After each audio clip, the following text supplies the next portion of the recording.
Assalamualaikum warahmatullahi wabarakatuh. Perkenalkan, nama saya Gema Parastumindara. Saya adalah salah satu dosen di program studi Teknologi Rekayasa Komputer Sekolah Vokasi IPB University. Video ini saya buat sebagai salah satu syarat untuk sertifikasi dosen tahun 2025. Baik, pada video kali ini saya akan menjelaskan tentang salah satu mata kuliah yang saya ampuh, yaitu mata kuliah Analisis dan Perancangan Perangkat Lunak. Mata kuliah Analisis dan Perancangan Perangkat Lunak mengajarkan tentang siklus pengembangan perangkat lunak atau kita kenal dengan SDLC, System Development Life Cycle.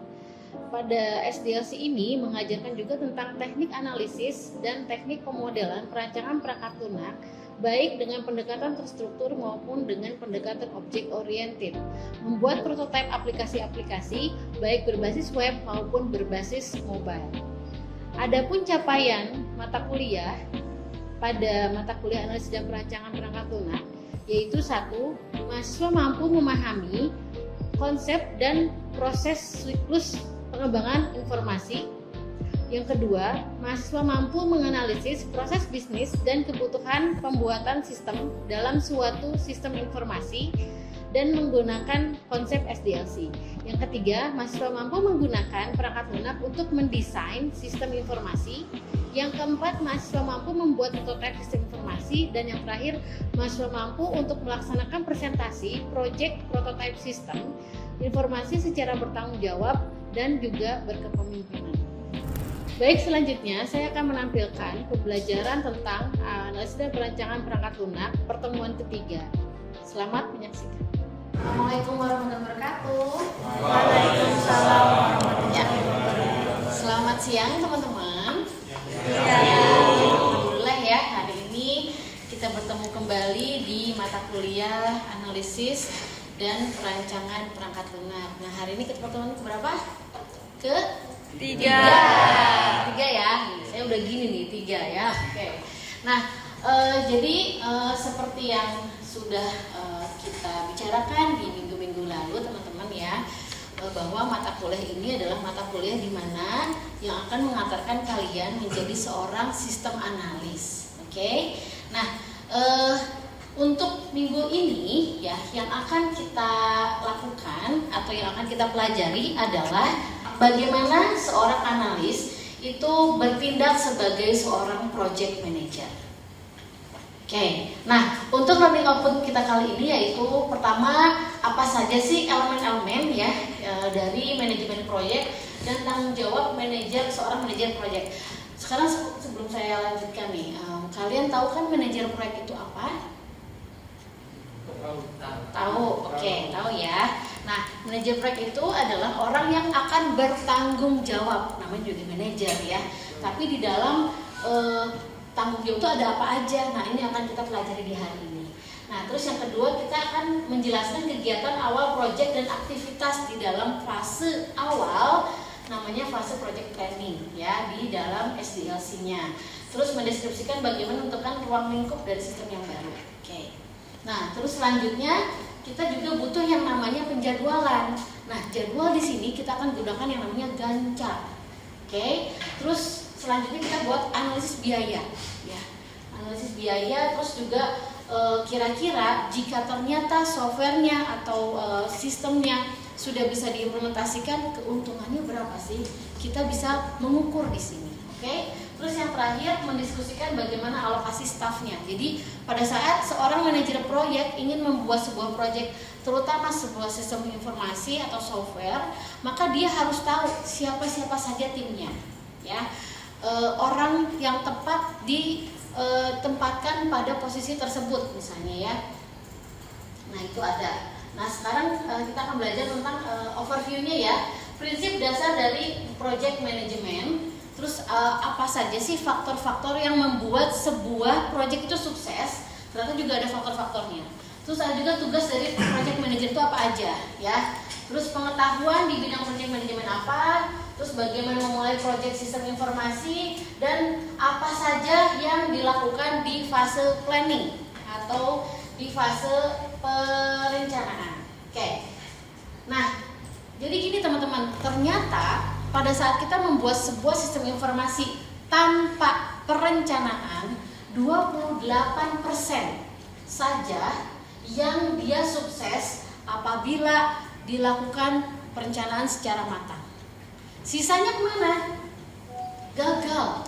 70% itu gagal. Gagalnya kenapa? Bisa jadi tercancel, bisa jadi late atau apa?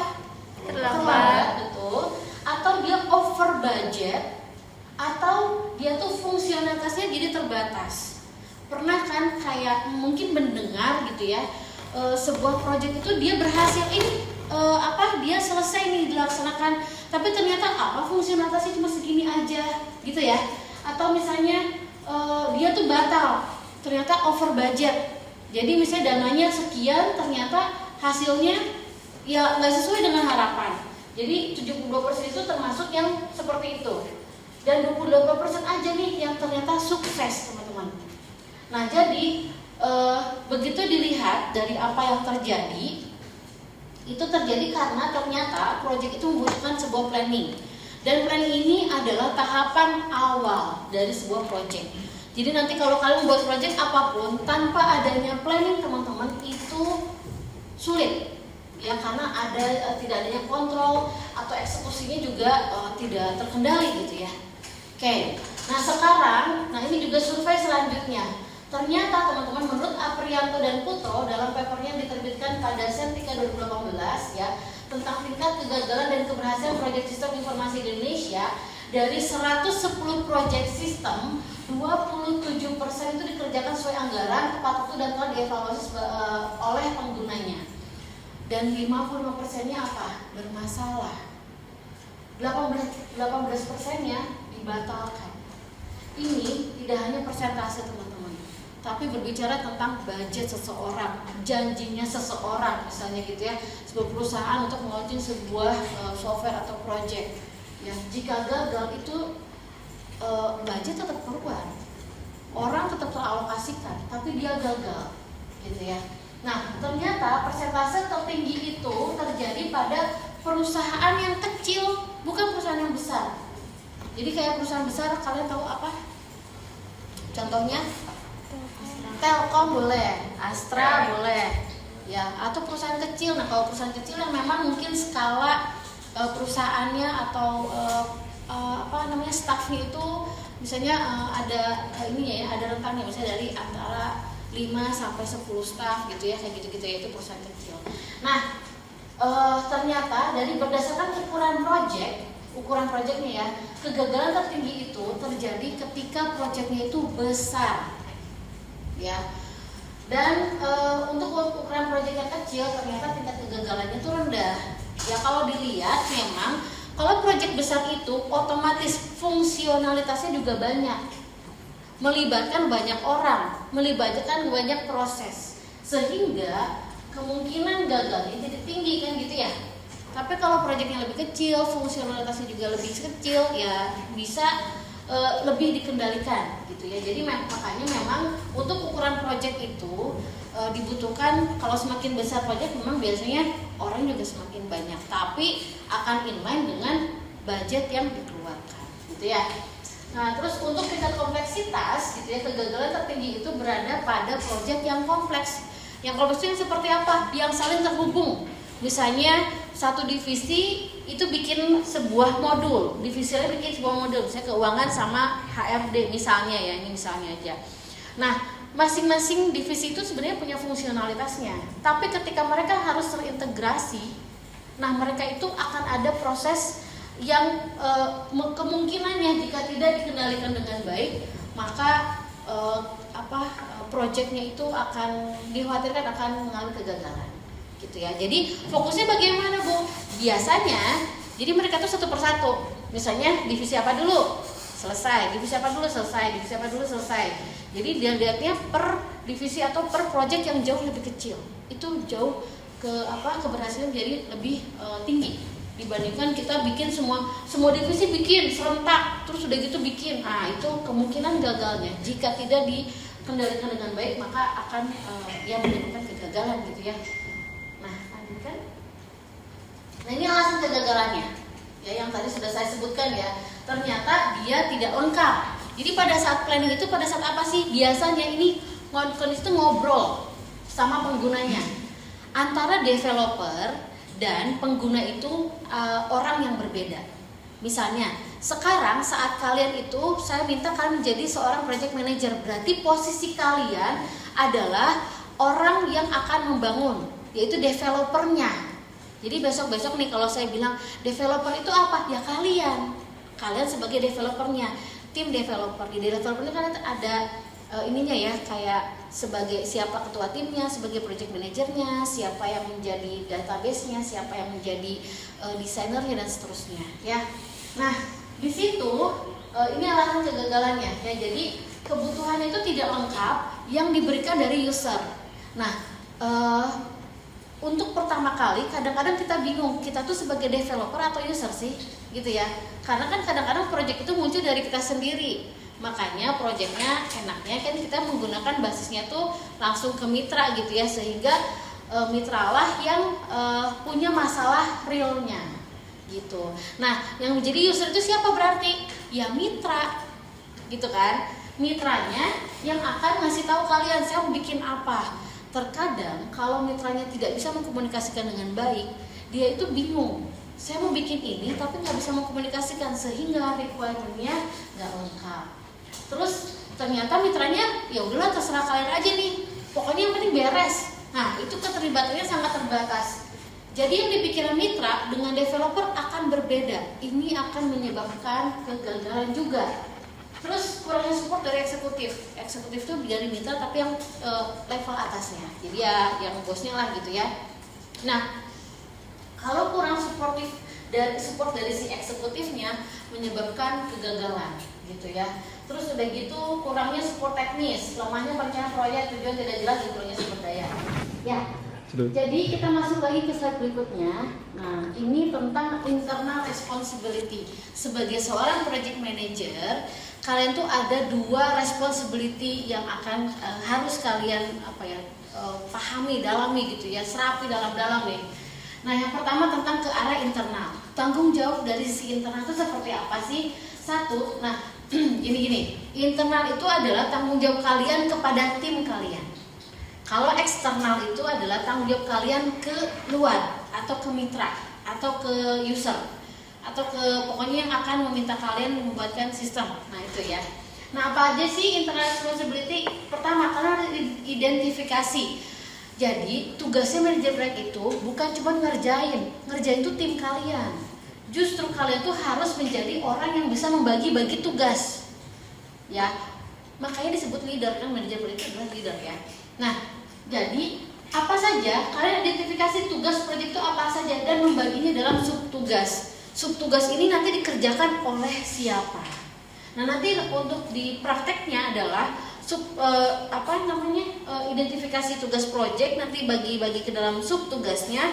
Maka di situ kalau dibuat gencer tuh siapa yang akan mengerjakannya? Siapa yang responsibility untuk mengerjakannya? Setelah tahu identifikasi, maka kalian membuat jadwal proyek.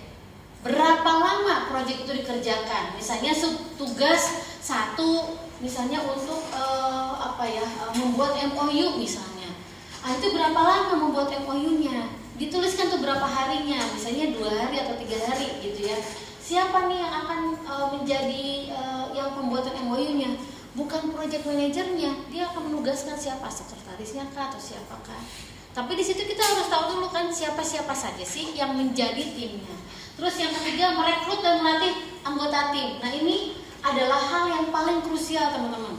Ya, kalian kan ya mungkin udah sering berkelompok ya. Kalian tahu rasanya ketika berkelompok sama teman yang satu frekuensi sama yang enggak kan gitu ya. Teman-teman yang punya fase yang sama teman-teman yang enggak. Tapi ternyata kan kadang kalian tuh ditempatkan pada tempat yang punya teman yang fasenya tidak sama kan gitu ya, misalnya seperti itu. Sehingga apa yang dikerjakan oleh kalian harus berusaha sebagai leader gimana caranya menyatukan fase tersebut biar fasenya sama, biar punya visi misi yang sama. Nah itu memang tugasnya sebagai seorang project manager, memberikan tugas, mengkoordinasi, menilai risiko proyek, memonitor dan mengontrol proyek, dan melakukan verifikasi kualitas dari si proyeknya. Itu adalah tugas dari si manajer proyek. Apakah dia tuh kayak kalau lihat dia mah cuma nyuruh aja misalnya gitu. Pernah yang ngerasa kayak gitu ya? Nggak kayak gitu teman-teman.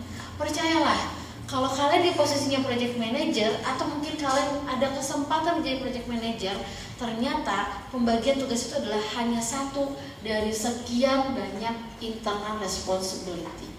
Karena kalau misalnya mereka harus ke eksternal, bisa dimajuin lagi. Nah, ini tugas-tugasnya mereka. Ya, jadi mungkin kalau dari timnya bikin laporan, tugasnya dia aja. Misalnya kalau Yasmin nih, ya udah tugasnya saya tuh ada 3, ya udah 3 aja.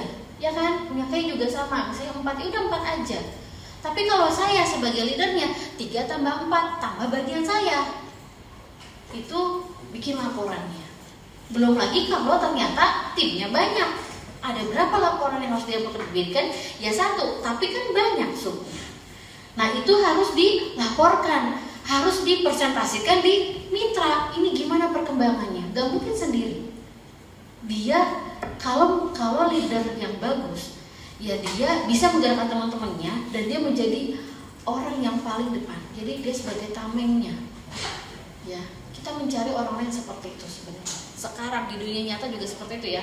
Jadi jadilah leader, orang yang bisa menjadi tameng buat teman-temannya. Minimal buat diri sendiri nih. Kalau masing-masing timnya merasa saya harus menjadi tameng diri saya sendiri dan saya menjadi orang yang nge-support manajer saya, maka seberapa kuat kelompok tersebut, kan keren banget ya gitu ya. Nah ini yang kami ingin ajarkan sama kalian gitu ya, bagaimana menjadi orang yang atau apa saja sih responsibility-nya. Nah terus yang kedua, menjaga hubungan kerja yang baik. Kan pernah ya antar kelompok tuh gontok-gontokan kan gitu ya. Tapi kan gimana caranya, apakah si leadernya juga keprok-keprok gitu kan, ayo terus ini kan digaji juga kan ya, atau ayo terusin siapa yang berdarah duluan, kan nggak gitu ya. Tapi kalian sebagai seorang manajer ya ini kan kita harus menyelesaikannya dengan kepala dingin lah, ngobrol dulu lah, dibawa kemana dulu biasanya gitu ya, terus baru ngobrol gitu. Nah itu khawatirnya jika ternyata ada yang bermasalah, itu akan mengganggu tim-tim yang lain. Bagi misalnya dia sama kayak dekat, tapi masalahnya sama Putri nih, kan ini juga ikutan gitu ya. Jadi jangan sampai seperti itu ya. Nah terus yang bekerja langsung dengan klien itu adalah si manajer proyeknya. Terus identifikasi sumber daya. Oke. Nah ini dilanjutin aja. Oke. Nah biasanya kita akan punya namanya tuh power atau authority-nya. Nah, namanya manajer proyek itu ada levelnya ternyata teman-teman ya. Ada 3 level yang secara teori gitu ya, menurut Schlesinger itu diluncurkan oleh si Schlesinger. Yang pertama, jika dia seorang project koordinator atau project leader, maka secara powerful itu dia limited, dia terbatas. Tapi yang seperti apa, nanti dibaca juga deskripsinya seperti apa. Dia hanya bagian-bagian terkecil dari tim kecilnya dia. Terus ada namanya project manager atau project officer atau namanya team leader ya. Itu di atasnya project leader. Kalau secara powernya dia moderate ya. Jadi dia punya tugas untuk beberapa project-project kecil dari tim leadernya. Nah, yang paling tinggi itu adalah project manager atau program manager. Dia membawahi project officer atau team leader, dan di bawahnya lagi si project leader gitu ya. Nah dia high to almost total. Jadi artinya secara power itu dia punya kekuatan yang jauh lebih besar lagi gitu ya. Tapi ingat nggak pernah nonton Spider-Man ya? Pernah nggak? Ada nggak quote si pamannya? With the great power. Nah, with a great power comes great responsibility. Artinya memang semakin besar kekuatan seseorang, tanggung jawabnya pun semakin besar. Ini sangat relate banget sama yang kita pelajari sekarang gitu ya. Dari si pamannya Spider-Man, siapa ya namanya ya itu ya? Ben apa? Uncle Ben ya, betul Uncle Ben ya. Oke, kita lanjutkan. Nah, di sini ada hubungan ya partisipan ketika sistem development project itu dimulai. Nah, di tengah-tengah ini ada si project manager ya, mungkin kelihatannya dia lagi duduk gitu kan ya, enak banget duduk nih gitu. Enggak teman-teman ya, ini duduk ini tugasnya dia yang tidak berhubungan dengan klien, kira-kira seperti itu. Nah ketika dia berhubungan dengan user ya, dia yang akan ngobrol sama user. Terus ternyata user punya permintaan, terus dia akan breakdown tuh ya tugas-tugasnya, dia kasihkanlah ke tim leadernya, ke tim leader 1, ke tim leader 2, atau kalau kontraktor, kalau dia menggunakan orang luar gitu ya. Nah terus tim leadernya baru dia akan memberitahukan ke member-member dari leadernya dia. Nah user ini yang menggunakan, jadi gini, terkadang kita terbalik antara user sama klien. Ini user apa klien sih gitu ya. Nah sekarang saya tanya nih, misalnya di sekolah vokasi IPB ada sistem namanya SIMAK, Sistem Informasi Akademik, yang menggunakan misalnya Bu Nurul sebagai akademiknya dan kalian sebagai mahasiswanya ya. Nah terus kalau saya tanya, siapa yang menjadi usernya di SIMAK tersebut? Mahasiswa Bu Nurul dan Bu Nurul. Mahasiswa dan Bu Nurul. Kenapa? Karena yang menggunakannya. Karena mereka yang menggunakan, kan gitu ya. Karena mereka yang menggunakan aplikasi tersebut atau sistem tersebut. Itu kita sebut sebagai user. Kalau klien apa? Sekolah vokasinya. Boleh, atau IPB-nya? Si pembelinya. Apakah pembeli menggunakan aplikasinya? Belum tentu. Gitu ya. Jadi misalnya kalau kalian bikin sistem terus kalian bertemu dengan klien, artinya dia yang punya uangnya, dia yang punya perusahaannya, dia yang ingin bikin sistemnya. Apakah dia pakai? Enggak, belum tentu. Oke, jadi nanti ketemu sama klien, itu orang yang punya uangnya, duitnya nih, gimana ya? Terus kalau usernya siapa? Ya nanti yang akan pakai sistemnya siapa? Kalau bikin aplikasi yang mengetahui apa yang dibutuhkan di aplikasinya siapa? Klien atau user? User atau klien? User. Iya, betul.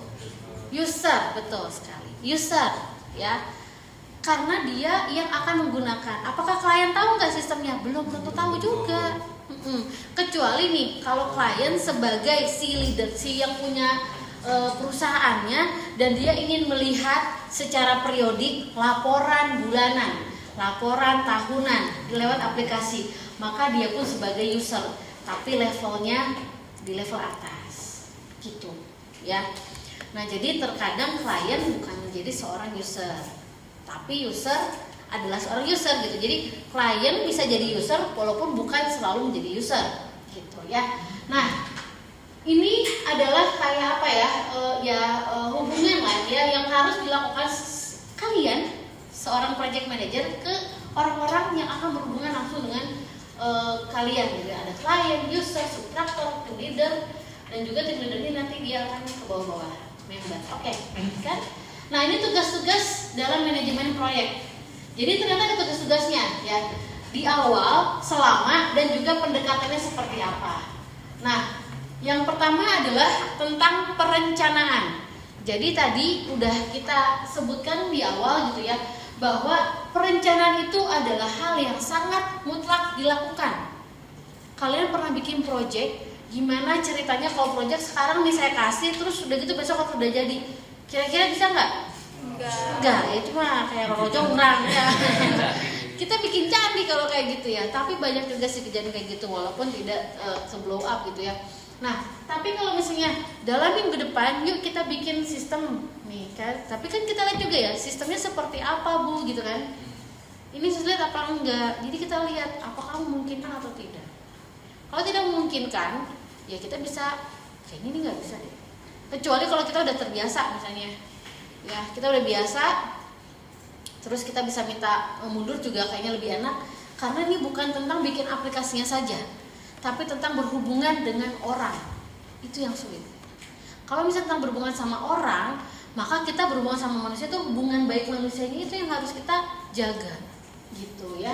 Nah, selama project itu ngapain aja? Ini ada project execution, control, sama close out. Nah, pendekatannya SDLC, System Development Life Cycle, itu ada 2 pendekatan. Apakah pendekatannya prediktif atau adaptif? Silakan sebutkan nama. Nama saya Rizky Bagus Wibowo dengan 3 digit terakhir 041. Nah, saya ada pertanyaannya itu tentang kelayakan organisasi dan budayanya ya Bu ya. Kan yang ingin saya tanyakan itu teknik apa yang bisa kita pakai untuk menilai dari kesiapan budayanya ini gitu. Oke, baik. Dah, itu aja? Iya, gitu aja. Oke. Nah, jadi gini teman-teman, pada saat kita melakukan kelayakan apakah si proyek ini bisa berjalan dengan baik apa enggak, memang ada studi yang dilakukan ya. Jadi studi itu termasuk dalam tekniknya. Nah, salah satunya adalah melakukan studi feasibility study atau studi kelayakan. Nah, teknik apa yang dilakukan? Ya ada banyak. Misalnya, apakah melakukan wawancara terlebih dahulu, gitu ya? Ataukah misalnya kita bertemu, si project manager itu akan bertemu dengan kliennya seperti apa, gitu ya. Biasa tekniknya itu wawancara, observasi, gitu ya. Cuma nanti kira-kira nih kalau tentang budaya biasanya sih wawancara, biar kita bisa tahu langsung seperti apa yang terjadi di lapangan, karena itu tentang budaya.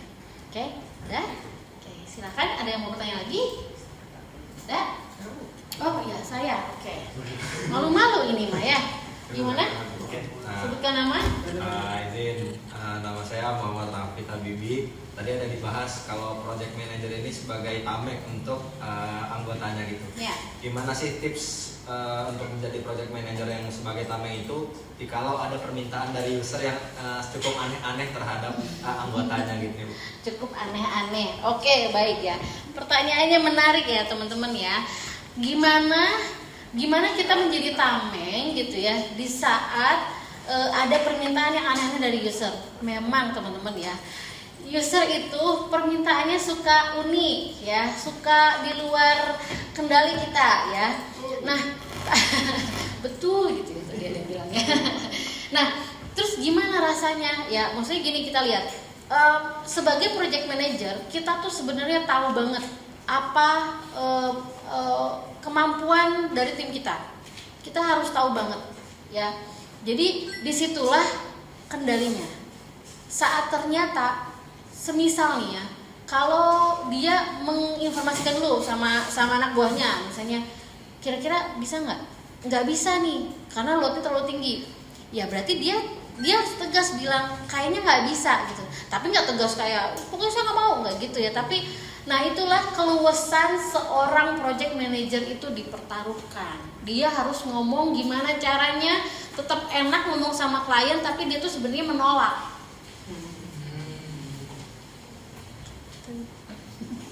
Oke ya. Jadi intinya dia harus bisa menjadi seseorang yang keluarnya oke, ke dalamnya juga dia ngelindungin. Gak harus kok semua pekerjaan itu dikerjakan. Gak harus. Dan tim leader tahu kapan nih temennya overload. Ya, kecuali kalau dia juga dapat tekanan dia harus ngerjain ya dia harus ya itu ya. Terkadang nih seorang tim leader itu akan menekan bawahannya ketika dia tuh sebenarnya ditekan dari atasnya juga. Ngerti kan ya perasaannya? Paham ya. Oke ya. Oke, ada lagi yang mau bertanya, silakan. Sudah? Oke, good ya. Oke, cukup, terima kasih ya. Nah, ini terakhir teman-teman. Jadi ternyata pada saat kita membuat sebuah proyek itu ada yang namanya apakah proyek ini layak apa enggak sih? Oh layak nih, oh enggak nih. Nah itu namanya feasibility study. Ada beberapa sisi ya yang bisa kita pelajari, yang bisa kita analisis di situ. Ya, yang pertama adalah apakah dia eligible nggak sih dari sisi ekonominya.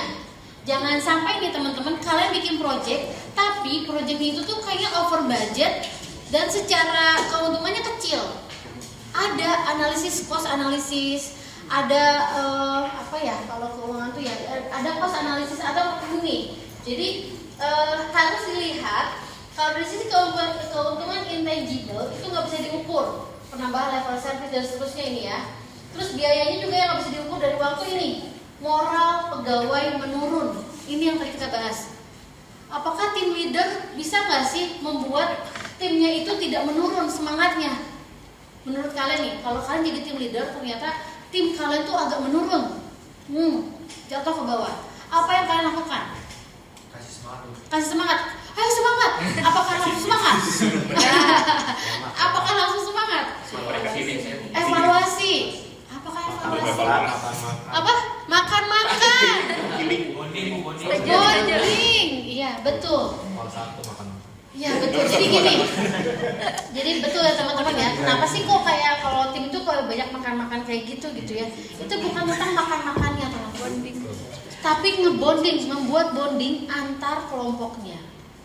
Apakah effortnya ada? Ada.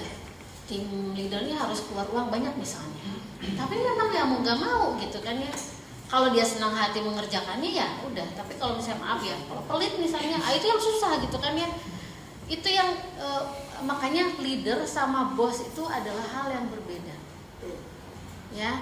Kalau bos itu, yang namanya bos nyuruh-nyuruh aja, udah nggak tahu gimana bawahannya, gimana pokoknya yang penting kerjain beres. Kalau leader, dia bersama-sama dengan timnya maju. Jadi kalau saya analogikan tuh, saya pernah lihat analogi serigala. Ketua kepala serigala tuh nggak di depan, tapi dia di paling belakang. Tengah-tengahnya siapa? Orang yang dia percayai. Yang paling depan itu orang yang kuat. Kok seorang sih? Serigala maksudnya ya. Serigala. Paling depan tuh serigala yang kuat pertama, tengah-tengahnya itu yang kecil dan yang udah tua, belakangnya itu yang mudanya, terus dia juga dikawal juga sama yang orang yang serigala yang dia percaya, paling belakang baru leadernya. Saya waktu begitu melihat itu merinding sebenarnya. Apakah saya bisa nggak jadi seperti itu? Padahal dia serigala, bukan manusia. Tapi saya belajar banyak dari itu. Oh iya ya, ternyata menjadi leader itu tidak gampang. Karena kita harus menggerakkan. Dan kita tetap melindungi yang lemah dan yang kecil. Gitu. Ya. Jadi saya ingat formasinya seperti itu. Yang depan yang kuat, yang lemahnya, terus baru belakangnya yang muda, dan yang paling kuatnya leadernya paling belakang. Terus kalau bisa ada apa terjadi apa? Leadernya langsung lari ke depan. Kenapa serigala harus paling belakang? Atau enggak kita kenapa kalau leader itu harus yang paling belakang? Menurut kalian kenapa? Pastiin yang di depan Memastikan. Ada lagi? Tidak ada yang tertinggal. Ya kan? Tidak ada yang tertinggal, memastikan semuanya baik-baik aja. Kalau kita paling belakang teman-teman, kita bisa lihat kok. Ini. Saya lihat kalian, berarti kalau saya lihat ke belakang. Tapi kalau saya di sini, kalian cuma bisa lihat punggung saya. Iya kan? Saya nggak bisa lihat kalian. Tapi kalau saya dari belakang, saya bisa lihat kalian keadaannya lagi capek, lagi seneng, lagi sedih, lagi apa. Deketin. Oke? Nah, ini kelayakan kita balik lagi ya. Malah kita ngebahasnya seru ya. Oke, lanjutnya lagi ini kelayakan dari sisi ekonomi. Lalu selanjutnya dari sisi kelayakan budaya dan organisasi. Nah, budaya sama organisasi itu tiap tempat berbeda. Belum tentu kalian ngerasa di sini seperti apa, keluar seperti apa. Belum tentu sama. Entah rasanya seperti apa itu kalian yang tahu. Tapi yang penting kalian bisa layani. Nah, tapi kalau sisi kelayakan organisasi itu tadi ya yang tadi ditanyakan ya. Nih, ternyata sistem. Jadi gini, perusahaan yang bikin aplikasi itu belum tentu itu bisa langsung diterima oleh usernya. Jadi harus dilihat dulu mereka siap nggak sih, si usernya siap nggak sih pakai aplikasinya. Nah, harus diapain kalau misalnya ternyata nih perusahaan itu pengen bikin aplikasi tapi ternyata nggak siap, apa yang dilakukan? Sosialisasi, good. Ya udah itu, sosialisasi. Ada lagi nggak ya? Nggak ada kayaknya. Sosialisasi aja. Ya bukan aja sih, tapi bentuk sosialisasi bermacam-macam. Entah bentuknya rapat, atau bentuknya flyer, atau bentuknya workshop. Gitu. Terakhir workshop, kalau udah jadi workshop, terus workshop. Sampai detik ini pun sebenarnya kalau vokasi juga selalu workshop. Saya kemarin juga baru workshop namanya Grand SPMI. Apa itu Grand SPMI? Sebuah sistem untuk melakukan audit internal. Kebetulan saya sebagai auditornya. Jadi saya diajarkan gimana cara masukin. Dulu tuh manual, pakai Excel, tanda tangan, masukin lagi ke Google Form. Rumit kan, pusing ya. Sekarang nggak mau kan, tinggal klik. Tapi itu juga masih ada kelemahan. Tetap aja ya orang mah yang nggak pernah puas ya. Jadi ada aja kelemahannya. Tapi seperti itu ya teman-teman ya. Sisi budaya itu ketika saat usernya belum siap harus ada sosialisasi, workshop kah, informasi bentuknya banyak lah sekarang, apalagi kalau milenial ya Gen Z ya itu masa ya. Kalau Gen Z itu kayak pakai TikTok lah gitu ya, media sosial tuh dipakai banget untuk mensosialisasikan. Terus lanjut, ini teknologi. Nah, jika ternyata menurut kalian di satu tempat orang-orangnya pada gaptek, capek langsung capek ya. Apa yang dilakukan? Apakah tetap dibuat aplikasinya atau enggak? Tetap aja. Oke. Tapi gimana? Tetap aja, tapi dengan yang high-high gitu. Disimplifikasi. Betul sekali. Ya, jika ternyata ya orang-orang kadang gini ya teman-teman ya. Saya pernah juga menemukan satu tempat yang benar-benar nggak bisa pakai apapun kecuali handphonenya dia. Ada kejadian gitu, ada. Terus apa yang dilakukan? Ya kita pakai handphonenya aja. Lewat handphone, berarti teknologinya menyesuaikan dengan usernya, gitu. Bahkan nggak bisa pakai aplikasi, gimana? Bisa pakai apa? Pakai WhatsApp misalnya. Ya udah, berarti pakai format WhatsApp. Bikin formatnya, bisa diisi, yang penting bisa diisi kan ceritanya, baru dikirimkan. Ada kejadian kayak gitu? Ada. Terjadi. Bukan di kota seperti ini mungkin. Kalau kita ke desa, mungkin kapan-kapan saya ajak kalian ke desa ya. Pernah. Jadi kalau di desa itu benar-benar nggak bisa, internet ada, tapi yang pakainya kakek-kakek. Seumur saya, misalnya ya, kalau sebut umur gimana ya? Ya umur misalnya di atas 50 gitu, 40-50 kan masalahnya masih bekerja, tapi kan secara berbeda kan gitu ya. Orang desa sama yang di kota tuh agak berbeda ininya gitu ya, fasenya. Nah terus akhirnya ya udah gitu ya, teknologi ada tapi nggak dipakai sama mereka. Banyak kejadian kayak gitu. Itu contohnya kalau misalnya mengelola web desa, itu sangat-sangat PR banget. Pernah kejadian kayak gitu ya, kita sosialisasikan ternyata nggak bisa. Terus gimana? Tapi mereka ngerti tuh. Ya udah, kita harus terus ke situ ngomong lagi. Nah akhirnya salah satunya caranya adalah menambahkan sumber daya manusia yang lebih muda, bukan kakek-kakek lagi, bukan bapak-bapak lagi, karena mereka tuh fokusnya bukan ke situ. Misalnya kalau desa kan kayak lebih ke adatnya gitu ya, mereka berfokus pada situ. Jadi yang teknologinya diberikan kepada yang muda-muda gitu. Nah makanya software itu tiap perusahaan itu berbeda, walaupun ternyata sama ya. Misalnya tentang sistem informasi apa, sama sih nama sistemnya, tapi berbeda. Kenapa? Menyesuaikan ya, jadi bisa dikustomisasi gitu. Jadi kayak kita tuh bikin Lego gitu ya, mau Lego yang high tech atau yang biasa aja.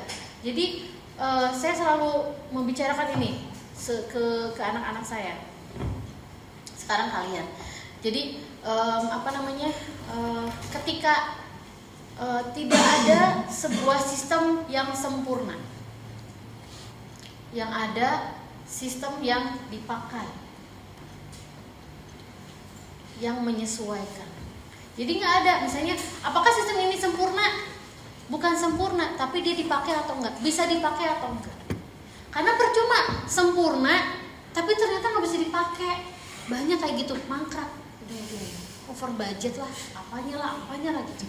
Mau tertawa karena mungkin sudah ini ya, melewati masa-masa itu. Sudah tahu gitu ya rasanya seperti itu. Ya, oke, mungkin seperti itu. Kita masuk ke summary ya teman-teman ya. Oke, nah di summary ya kalian bisa lihat di slide-nya masing-masing gitu ya. Di situ ada tugas-tugas project manager. Ya sekarang jadi tahu ya kalau jadi project manager itu gampang-gampang susah ya. Tapi insya Allah nih ya, kalau saya di kelas ya berarti saya menganggap kalian adalah calon-calon manajer proyek. Amin. Ya. Dan kalian juga bisa tahu setelah ini kalian bisa mengorganisasikan baik dari orangnya, proyeknya dan seterusnya gitu ya. Terus butuh juga yang namanya knowledge area needed atau scope-nya gitu ya. Terus selanjutnya juga tentang tadi ya penjadwalan, terus tentang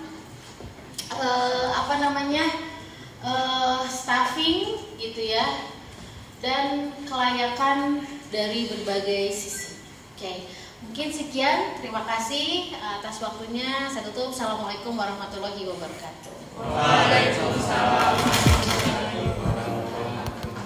Perkenalkan, saya Lutfi Aziz Febrikardi, salah satu mahasiswa dari Ibu Gema Parasti Mindara. Mungkin sini saya akan sedikit menjelaskan terkait kesan dan pesan saya selama diajar oleh beliau.